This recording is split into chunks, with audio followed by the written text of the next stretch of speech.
शुक्लांबरधरं विष्णुं शशिवर्णं चतुर्भुजं प्रसन्नवदनं ध्यायेत् सर्वविघ्नोपशान्तये। व्यासं वसिष्ठनप्तारं शक्तै पौत्रमकल्मषं पराशरात्मजं वन्दे शुकतातं तपोनिधिं। व्यासाय विष्णुरूपाय व्यासरूपाय विष्णवे नमो वै ब्रह्मनिधये वासिष्ठाय नमो नमः। अविकाराय शुद्धाय नित्याय परमात्मने सदैकरूपरूपाय विष्णवे सर्वजिष्णवे। यस्य स्मरणमात्रेण जन्म संसारबन्धनात् विमुच्यते नमस्तस्मै विष्णवे प्रभविष्णवे। ॐ नमो विष्णवे प्रभविष्णवे। श्रीवैशम्पायन उवाच श्रुत्वा धर्मानशेषेण पावनानि च सर्वशः युधिष्ठिरः शान्तनवं पुनरेवाभ्यभाषत। युधिष्ठिर उवाच किमेकं दैवतं लोके किं वाप्येकं परायणं स्तुवन्तः कं कमर्चन्तः प्राप्नुयुर्मानवा शुभम्। को धर्मः सर्वधर्माणां भवतः परमो मतः किं जपन्मुच्यते जन्तुर्जन्म संसारबन्धनात्।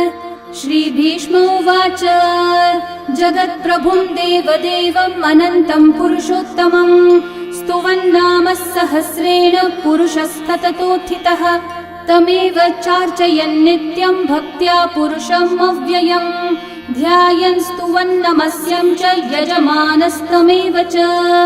अनादिनिधनं विष्णुं सर्वलोकमहेश्वरं लोकाध्यक्षं स्तुवन्नित्यं सर्वदुःखातिगो भवेत्।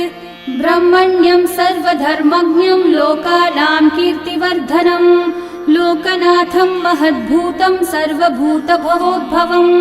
एष मे सर्वधर्माणां धर्मोऽधिकतमो मतः यद्भक्त्या पुण्डरीकाक्षं स्तवैरर्चैर्नरः सदा। परमं यो महत्तेजः परमं यो महत्तपः परमं यो महद्ब्रह्म परमं यः परायणं। पवित्राणां पवित्रं यो मङ्गलानां च मङ्गलं देवतं देवतानां च भूतानां यो व्ययः पिता यतः सर्वाणि भूतानि भवन्त्यादियुगागमे यस्मिंश्च प्रलयं यान्ति पुनरेव युगक्षये तस्य लोकप्रधानस्य जगन्नाथस्य भूपते विष्णोर्नाम सहस्रं मे शृणु पापभयापहम्। यानि नामानि गौणानि विख्यातानि महात्मनः ऋषिभिः परिगीतानि तानि वक्ष्यामि भूतये। ऋषिर्नाम्नां सहस्रस्य वेदव्यासो महामुनिः छन्दोऽनुष्ठुप् तथा देवो भगवान् देवकीसुतः अमृतांशोद्भवो बीजं शक्तिर्देवकी नन्दनः त्रिसामा हृदयं तस्य शान्त्यर्थे विनियुज्यते। विष्णुं जिष्णुं महाविष्णुं प्रभविष्णुं महेश्वरम् अनेकरूपदैत्यान्तं नमामि पुरुषोत्तमम्।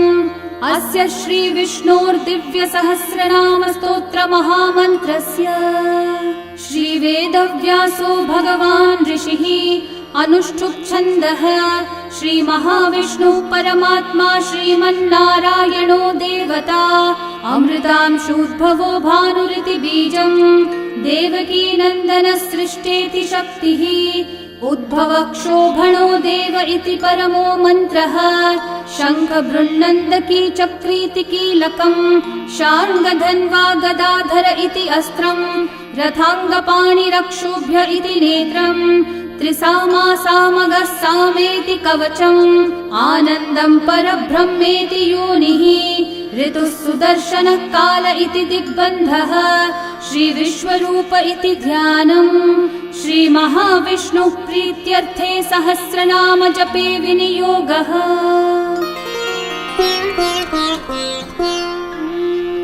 ध्यानम् क्षीरोधन्वत्प्रदेशे शुचिमणिविलसत्सैकते मौक्तिकानां माला क्लृप्तासनस्थस्फटिकमणिनिभैर्मौक्तिकैर्मण्डिताङ्गः शुभ्रैरभ्रैरतभ्रैरुपरि विरचितैर्मुक्तपीयूषवर्षैः आनन्देन पुनीयादरिनलिनगदा शङ्खपाणिर्मुकुन्दः बुःपादौ यस्य नाभिर्वियदसुरनिलश्चन्द्रसूर्यौ च नेत्रे कर्णावाशाः शिरौ द्योर्मुखमपि दहनो यस्य वास्तेयमब्धिः अन्तस्थं यस्य विश्वं सुरनरखगो भोगि गन्धर्वदैत्यैः चित्रं रम्यते तं त्रिभुवन विपुषं विष्णुमीशं नमामि।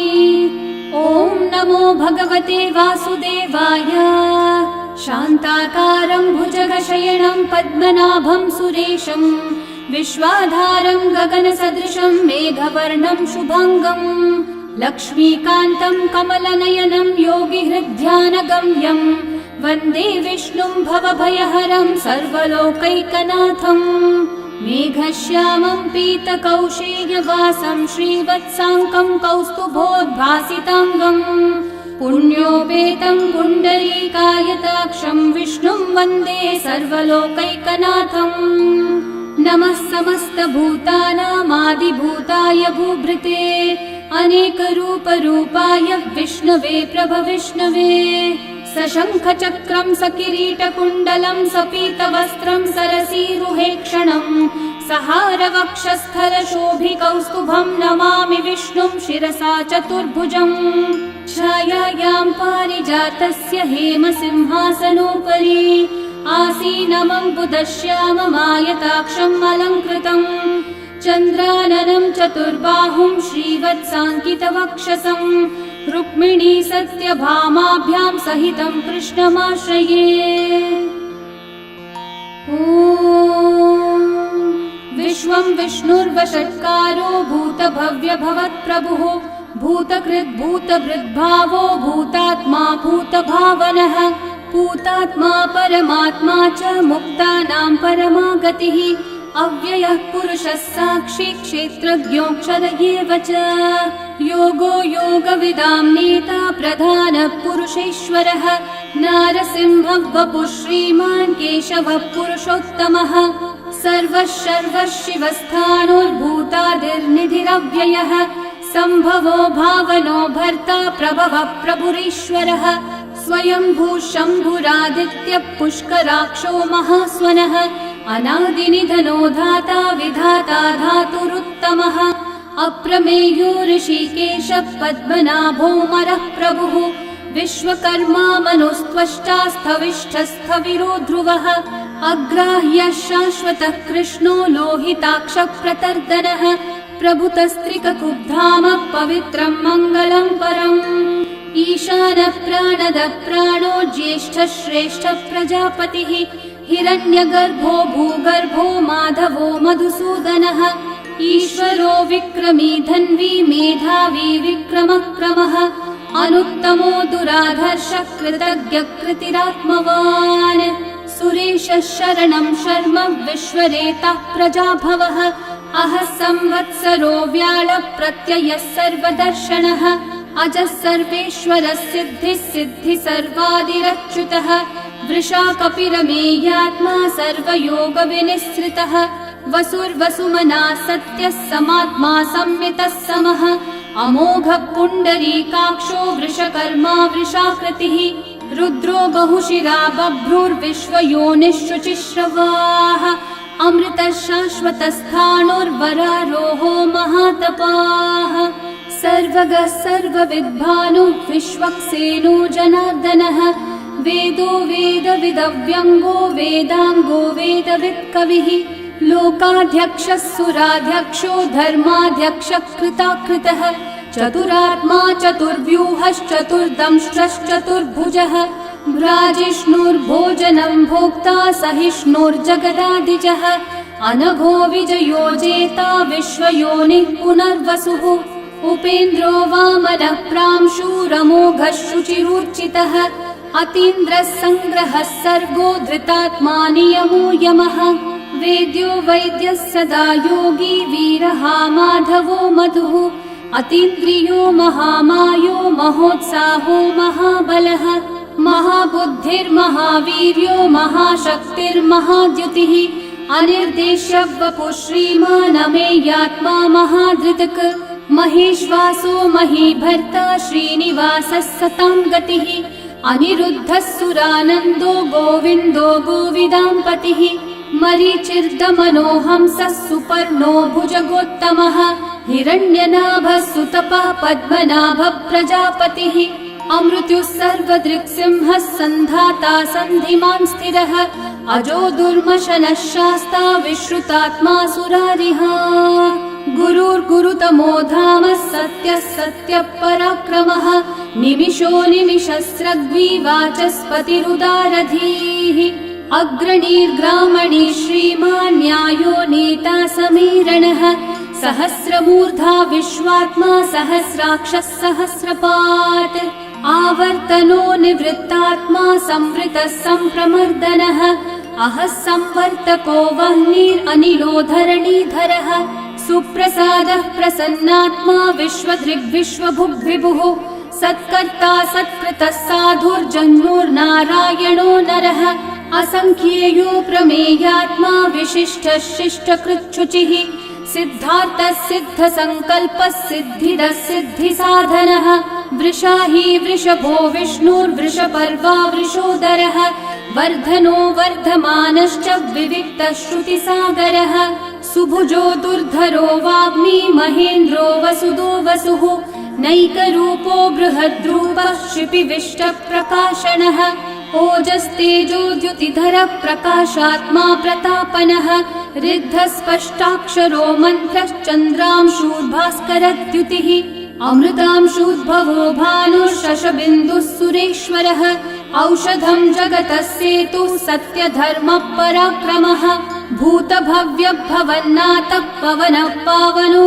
नलः कामः कामकृत्कान्तः कामः कामप्रदः प्रभुः युगादिकृद्युगावर्तो नैकमायो महाशनः अदृश्यो व्यक्तरूपश्च सहस्रजिदनन्तजित् इष्टो विशिष्टशिष्टेष्ठः शिखण्डी नहुषो वृषः क्रोधः क्रोधकृत्कर्ता विश्वबाहुर्महीधरः अच्युतः प्रथितः प्राणः प्राणदो वासवानुजः अपान्निधिरधिष्ठानम् अप्रमत्तः प्रतिष्ठितः स्कन्दः स्कन्दद्धरो धुर्यो वरदो वायुवाहनः वासुदेवो बृहद्भानुरादिदेवः पुरन्दरः अशोकस्थारणस्थारः शूरः शौरिर्जनेश्वरः अनुकूलः शतावर्तः पद्मी पद्मनिभीक्षणः पद्मनाभोरविन्दाक्षः पद्मगर्भः शरीरभृत् महर्धिरिग्धो वृद्धात्मा महाक्षो गरुडध्वजः अतुलः शरभो भीमः समयज्ञो हविर्हरिः सर्वलक्षणलक्षण्यो लक्ष्मीवान् समितिञ्जयः विक्षरो रोहितो मार्गो हेतुर्दामोदरः सहः महीधरो महाभागो वेगवानमिताशनः उद्भवक्षोभणो देवः श्रीगर्भः परमेश्वरः करणं कारणं कर्ता विकर्ता गहनो गुहः व्यवसायो व्यवस्थानः संस्थानस्थानदो ध्रुवः परर्धि परमस्पष्टः तुष्टः पुष्टः शुभेक्षणः रामो विरामो विरतो मार्गो नेयो नयो नयः वीरशक्तिमतां श्रेष्ठा धर्मो धर्मविदुत्तमः वैकुण्ठः पुरुषः प्राणः प्राणदः प्रणवपृथुः हिरण्यगर्भः शत्रुघ्नो व्याप्तो वायुरधोक्षजः ऋतुः सुदर्शनः कालः परमेष्ठी परिग्रहः उग्रः संवत्सरो दक्षो विश्रामो विश्वदक्षिणः विस्तारस्थावरस्थाणु प्रमाणं बीजमव्ययम् अर्थोऽनर्थो महाकोशो महाभोगो महाधनः अनिर्विण्णस्थविष्ठो भूर्धर्मयूपो महामखः नक्षत्रनेमिर्नक्षत्री क्षामः समीहनः यज्ञयुज्यो महेज्यश्च क्रतुः सत्रं सताङ्गतिः सर्वदर्शी विमुक्तात्मा सर्वज्ञो ज्ञानमुत्तमम् सुहृतः सुमुखः सूक्ष्मः सुघोषः सुखदः सुहृत् मनोहरो जितक्रोधो वीरबाहुर्विदारणः स्वापनः स्ववशो व्यापी नैकात्मा नैककर्मकृत् वत्सरो वत्सलो वत्सी रत्नगर्भो धनीश्वरः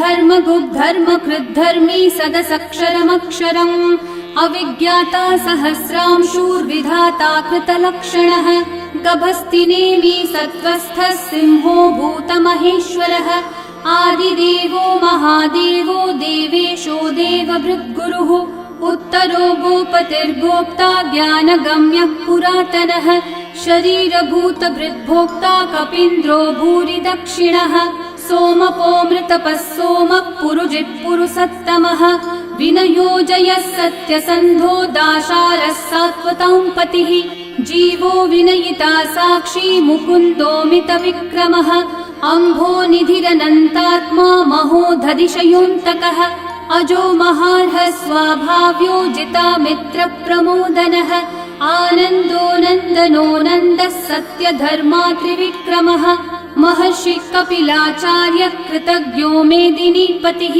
त्रिपदस्त्रिदशाध्यक्षो महाशृङ्गकृतान्तकृत् महावराहो गोविन्दः सुषेणः कनकाङ्गदी गुह्यो गभीरो गहनो गुप्तश्चक्रगदाधरः वेधास्वाङ्गोजितः कृष्णो दृढसङ्कर्षणोच्युतः वरुणो वारुणो वृक्षः पुष्कराक्षो महामनाः भगवान् भगहानन्दी वनमाली हलायुधः आदित्यो ज्योतिरादित्यः सहिष्णुर्गतिसत्तमः सुधन्वा खण्डपरशुर्दारुणो द्रविणप्रदः दिवस्पृक् सर्वदृग्व्यासो वाचस्पतिरयो निजः त्रिसामासामगः सामन्निर्वाणं भेषजम्भिषक् सन्न्यासकृच्छमः शान्तो निष्ठा शान्तिपरायणम् शुभाङ्गः शान्तिदः सृष्टा कुमुदः कुवलेशयः गोहितो गोपतिर्गोप्ता वृषभाक्षो वृषप्रियः अनिवर्ती निवृत्तात्मा संक्षेप्ताक्षेमकृच्छिवः श्रीवत्सवक्षा श्रीवास श्रीपति श्रीमतांवरः श्रीधर श्रीश श्रीनिवास श्रीनिधि श्रीविभावनः श्रीधर श्रीकर श्रेय श्रीमान् लोकत्रयाश्रयः स्वक्षस्वङ्गः शतानन्दो नन्दिर्ज्योतिर्गणेश्वरः विजितात्मा विधेयात्मा सत्कीर्तिश्चिन्न संशयः उदीर्णः सर्वतश्चक्षुरनीशः शाश्वतस्थिरः भूषयो भूषणो भूतिर्विशोकः शोकनाशनः अर्चिष्मान् अर्चितः कुम्भो विशुद्धात्मा विशोधनः अनिरुद्धो प्रतिरथः प्रद्युम्नोमितविक्रमः कालनेमी निहावीरः शौरी शूरजनेश्वरः त्रिलोकात्मा त्रिलोकेशः केशवः केशिहा हरिः कामदेवः कामपालः कामी कान्तः कृतागमः अनिर्देश्य वपुर्विष्णु वीरोऽनन्तो धनञ्जयः ब्रह्मण्यो ब्रह्मकृद् ब्रह्मा ब्रह्म ब्रह्म विवर्धनः ब्रह्मविद् ब्राह्मणो ब्रह्मी ब्रह्मज्ञो ब्राह्मणप्रियः महाकर्मो महाकर्मा महातेजा महोरगः महाक्रतुर्महायज्वा महायज्ञो महाहविः स्तव्यस्तव प्रियस्तोत्रं स्तुतिस्तोतारणप्रियः पूर्णपूरयिता पुण्यकीर्तिरणामयः मनोजवस्तीर्थकरो वसुरेता वसुप्रदः वसुप्रदो वासुदेवो वसुर्वसुमनाहविः सद्गति सत्कृति सत्ता सद्भूति सत्परायणः शूरसेनो यदुश्रेष्ठः सन्निवासः सुयामुनः भूता वासो वासुदेवः सर्वासु निलयो नलः दर्पः दर्पदो दृप्तो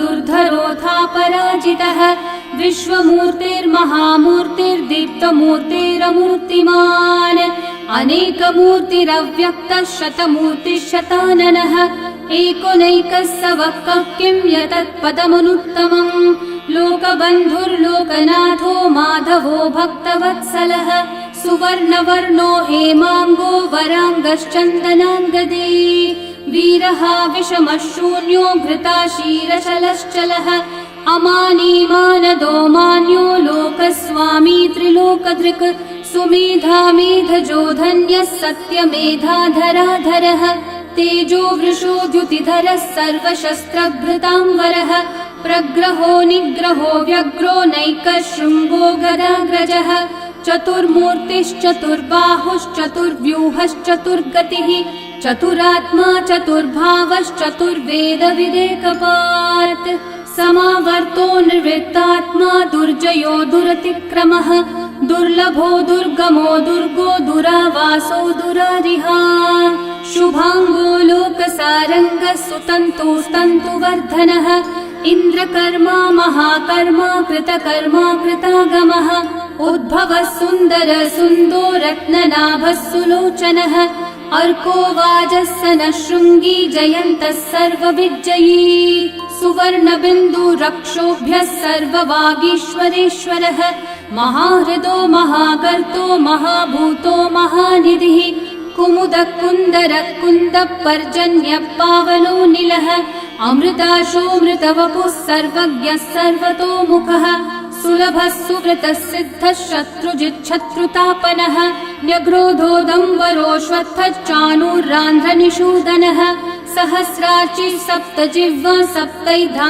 सप्तवाहनः अमूर्तिरनघोचिन्त्यो भयकृद्भयनाशनः अनुर्बृहत्कृशस्थूलो गुणवृन्निर्गुणो महान् अधृतस्वधृतस्वास्य प्राग्वंशो वंशवर्धनः भारभृत्कथितो योगी योगीशः सर्वकामदः आश्रमश्रमणश्रामः सुपर्णो वायुवाहनः धनुर्धरो धनुर्वेदो दण्डो दमयिता दमः अपराजितः सर्वसहो नियन्ता नियमो यमः सत्त्ववान् सात्विकः सत्यः सत्यधर्मपरायणः अभिप्रायप्रियार्होर्हः प्रियकृत्प्रीतिवर्धनः विहाय स गतिर्ज्योतिः सुरचिर्हुतभुक् विभुः रविर्विरोचनः सूर्यः सविता रविलोचनः अनन्तो हुतभुग्भोक्ता सुखदो नैकजोऽग्रजः अनिर्विण्णः सदा मर्षि लोकाधिष्ठानमद्भुतः सनातनतमः कपिलः कपिरव्ययः स्वस्तिदः स्वस्तिकृत् स्वस्ति स्वस्ति भुक् स्वस्ति दक्षिणः अरौद्रः कुण्डली चक्री विक्रमयूर्जितशासनः शब्दातिगः शब्दसः शिशिरः शर्वरीकरः अक्रूरः पेशलो दक्षो दक्षिणः क्षमिनाम्बरः विद्वत्तमो वीतभयः पुण्यश्रवणकीर्तनः उत्तारणो दुष्कृतिः पुण्यो दुःस्वप्ननाशनः वीरः रक्षणः सन्तो जीवनः पर्यवस्थितः अनन्तरूपोऽनन्तश्रीर्जितमन्युर्भयापहः चतुर्रश्रो गभीरात्मा विदिशो व्यादिशो दिशः अनादिर्भूर्भुवो लक्ष्मी सुवीरो रुचिराङ्गदः जननो जनजन्मादि भीमो भीमपराक्रमः आधारनिलयो धाता पुष्पहास प्रजागरः ऊर्ध्वगः सत्पथाचारः प्राणदः प्रणवप्पणः प्रमाणं प्राणनिलयं प्राणभृत् प्राणजीवनः तत्त्वं तत्त्वविदेकात्मा जन्म मृत्युजरातिगः भूर्भुवः स्वस्तरुस्तारः सविता प्रपितामहः यज्ञो यज्ञपतिर्यज्वा यज्ञाङ्गो यज्ञवाहनः यज्ञभृद्यज्ञकृद्यज्ञी यज्ञभुग्यज्ञसाधनः यज्ञातकृद्यज्ञगुह्यामन्नमन्नादयेव च आत्मयोनिः स्वयं जातो वैखानः सामगायनः देवकीनन्दनः सृष्टा शितीशः पापनाशनः शङ्खबृन्नन्दकी चक्री शार्ङ्गधन्वा गदाधरः रथाङ्गपाणिरक्षोभ्यः सर्वप्रहरणायुधः सर्वप्रहरणायुध ॐ नम इति वनमाली गदी शार्ङ्गी शङ्खी चक्री च नन्दकी श्रीमान्नारायणो विष्णुर्वासुदेवोऽभिरक्षतु वनमाली गदी शार्ङ्गी शङ्खी चक्री च नन्दकी श्रीमान्नारायणो विष्णुर्वासुदेवोऽभिरक्षतु वनमाली गदी शार्ङ्गी शङ्खी चक्री च नन्दकी श्रीमान्नारायणो विष्णुर्वासुदेवोऽभिरक्षतु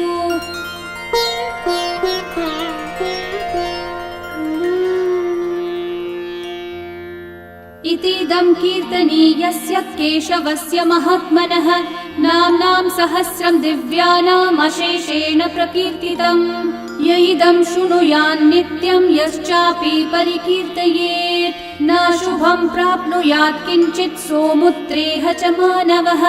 वेदान्तगो ब्राह्मणः स्यात् क्षत्रियो विजयी भवेत् वैश्यो धनसमृद्धः स्यात् शूद्रः सुखमवाप्नुयात् धर्मार्थी प्राप्नुयात् धर्मम् अर्थार्थी चार्थमाप्नुयात् कामानवाप्नुयात् कामी प्रजार्थी चाप्नुयात् प्रजाम्। भक्तिमान् यः सदोत्थाय शुचिस्तद्गतमानसः सहस्रं वासुदेवस्य नाम्नामेतत् प्रकीर्तये।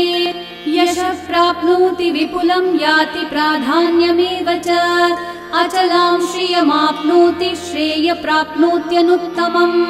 न भयं क्वचिदाप्नोति वीर्यं तेजश्च विन्दति भवत्यरोगो द्युतिमान् बलरूपगुणान्वितः। रोगार्तो मुच्यते रोगात् बद्धो मुच्येत बन्धनात् भयान् मुच्येत भीतस्थो मुच्येतापन्न आपदः। दुर्गान्यतितरत्याशु पुरुषः पुरुषोत्तमम् स्तुवन्नाम सहस्रेण नित्यं भक्ति समन्वितः। वासुदेवाश्रयो मर्त्यो वासुदेवपरायणः सर्वपाप विशुद्धात्मा याति ब्रह्म सनातनम्। न वासुदेव भक्तानामशुभं विद्यते क्वचित् जन्म मृत्यु जरा व्याधि भयं नैवोपजायते। इमं स्तवमधीयानः श्रद्धा भक्ति समन्वितः युज्येतात्मसुखः शान्ति श्रीधृति स्मृति कीर्तिभिः। न क्रोधो न च मात्सर्यं न लोभो नाशुभा मतिः भवन्ति कृतपुण्यानां भक्तानां पुरुषोत्तमे। द्यौस चन्द्रार्कनक्षत्राखं दिशो भूर्महो दधिः वासुदेवस्य वीर्येण विदतानि महात्मनः। ससुरासुरगन्धर्वं स यक्षोरगराक्षसम् जगद्वशे वर्ततेदं कृष्णस्य सचराचरम्। इन्द्रियाणि मनोबुद्धिः सत्त्वं तेजो बलं द्युतिः वासुदेवात्मकन्याहुः क्षेत्रं क्षेत्रज्ञ एव च। सर्वागमानामाचार प्रथमं परिकल्पते आचार प्रभवो धर्मो धर्मस्य प्रभुरच्युतः। ऋषयः पितरो देवा महाभूतानि धातवः जङ्गमाजङ्गमं चेदं जगन्नारायणोद्भवम्। योगो ज्ञानं तथा साङ्ख्यं विद्या शिल्पादिकर्म च वेदाः शास्त्राणि विज्ञानमेतत् सर्वं जनार्दनात्।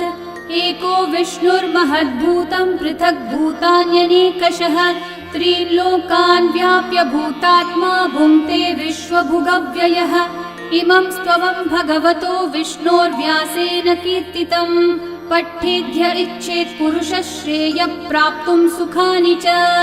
विश्वेश्वरमजं देवं जगतः प्रभुमव्ययम् भजन्ति ये पुष्कराक्षं न ते यान्ति पराभवम् न ते यान्ति पराभवम्। ॐ नमः इति। अर्जुनोवाच पद्मपत्रविशालाक्षः पद्मनाभः सुरोत्तम भक्तानामनुरक्तानां त्राता भव जनार्दन। श्रीभगवानुवाच यो मां नाम सहस्रेण स्तोतुमिच्छति पाण्डव सोऽहमेकेन श्लोकेन स्तुत एव न संशयः स्तुत एव न संशय। ॐ नमः इति। व्यास उवाच वासनाद्वासुदेवस्य वासितं भुवनत्रयम् सर्वभूतनिवासोऽसि वासुदेव नमोऽस्तु ते। श्रीवासुदेव नमोऽस्तु त। ॐ नमः इति। पार्वत्योवाच केनोपायेन लघुना विष्णोर्नाम सहस्रकम् पठ्यते पण्डितेर्नित्यं श्रोतुमिच्छाम्यहं प्रभो। ईश्वरोवाच श्रीराम राम रामेति रमे रामे मनोरमे सहस्रनाम तत्तुल्यं राम नाम वरानने। श्रीराम राम रामेति रमे रामे मनोरमे सहस्रनाम तत्तुल्यं राम नाम वरानने।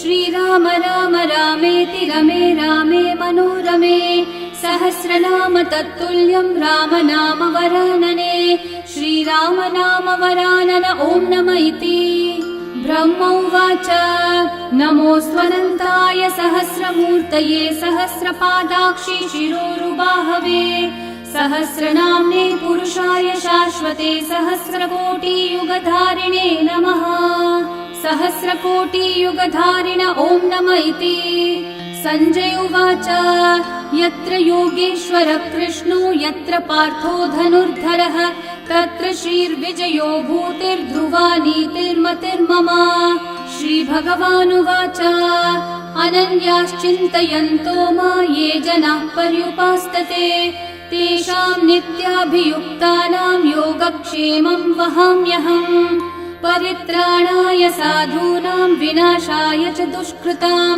धर्म संस्थापनार्थाय सम्भवामि युगे युगे आर्ता विषण्णा शिथिलाश्च भीता घोरेषु च व्याधिषु वर्तमानाः संकीर्त्य नारायण शब्दमात्रं विमुक्तदुःखा सुखिनो भवन्तु कायेन वाचा मनसैन्द्रियैर्वा बुद्ध्यात्मना वा प्रकृते स्वभावात् करोमि यद्यत् सकलं परस्मै नारायणायेति समर्पयामि। श्री विष्णु सहस्रनाम स्तोत्रं सम्पूर्णम्।